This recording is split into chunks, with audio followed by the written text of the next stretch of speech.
Herman er taget ind i landet til Skiby, hvor han er på jagt efter råvarer til sin 6-retters menu. Hovedretten i Babettes gæstebud består altså af vakler. Derfor skal jeg skaffe nogle vakler, og jeg er helt præcis taget til Skiby. Her ligger hønsegården. Det er Michael, der står dernede bagved. Han er ved at opbygge en hønseby, og jeg tror, at der skulle være rig mulighed for at finde nogle vakler her. Lad os gå ned og møde ham. Hej. Tak fordi jeg måtte komme. Det er fandme et vildt sted, det her. Det minder om som en børnepark. Ja. Men der render virkelig meget fjerkræ rundt. Ja, det må man sige, ja. Altså, hele stedet er jo en tidligere feriekoloni, så der har været rigtig mange børn i sin tid. Ja. Fra 30'erne til slut 60'erne, der fungerede det hele det sted her som feriekoloni for københavnerbørn. Men nu skal der være hønseby. Hvad er en hønseby? Jamen, jeg lever jo af at sælge høns og hønsehuse og sådan noget. Det er jo blevet en mega trend at få et lille hønsehus i baghaven, ikke? Det er noget med grøn husholdning og bæredygtig økonomi og ting og sager, ikke? Hvad sker der lige hernede? Jamen, det er nogle franske snopper. De bliver rigtig fine. De hedder Faulerolles. Det er sådan en racehøne, ikke? Det er ikke typisk sådan en, man spiser. Nej. De bliver cirka dobbelt så store, og er jo rigtig kønne at se på, ikke? Og ligger jo altså også æg, som man kan bruge til noget. Så det er en af de utallige arter, man kan erhverve sig i. Heroppe hos dig? Ja.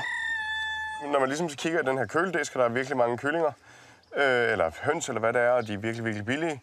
Det ved man jo, altså det kan man jo næsten regne ud med sund fornuft, at det ikke er det særlig fede produkt. Ja, det er sådan nogle super hurtigt voksende kødkyllinger, der jo på 5 uger i industrien, 6 uger i industrien, vokser så slagtemodne, ikke?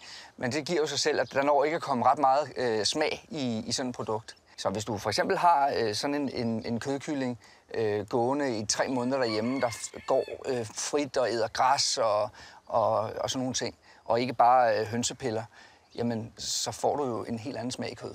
Så er der vakler. Ja. Og det er jo i virkeligheden det, jeg kommer efter. Ja. Der går en masse fine herinde. Altså, jeg har jo simpelthen aldrig smagt vakler, der har været opdrættet i Danmark. Jeg har kun smagt franske vakler. Ja. De er store. Jumbo-vakler.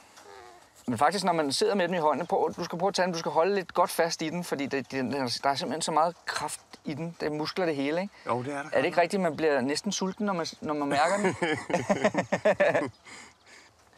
Den vejer mellem 200 og 300 gram. Okay.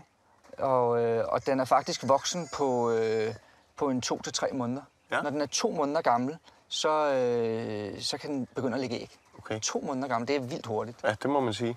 Og når den så går i gang med at lægge æg, så det er selvfølgelig små æg. De vejer mellem 12 og 15 gram æggene, ikke? Men en super delikatesse, ikke? Jeg vil gerne have lov, hvis det er muligt, at købe 6 styks. Ja. Jeg skulle gerne bruge nogle vakler i morgen. Ja.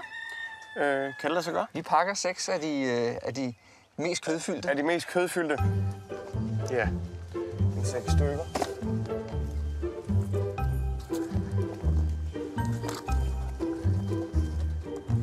Der var meget bryst på den her. Ja, det ser også stor ud, den der. Hvor mange var det? Det var 4, 5. En mere. Ja. Smukt. Så er der fuldt hus. Så er der fuldt hus. 6 styks. Det er simpelthen det fedeste sted, der overhovedet findes det heroppe. Det er sgu ren kærlighed til fjerkræ. Det var hyggeligt, du kom forbi. Ja, tusind tak, og tak for meget værdifuld og nyttig viden. Ja, tak skal du have. Ha' det godt, Michael. Hej, ha' det Hej. godt.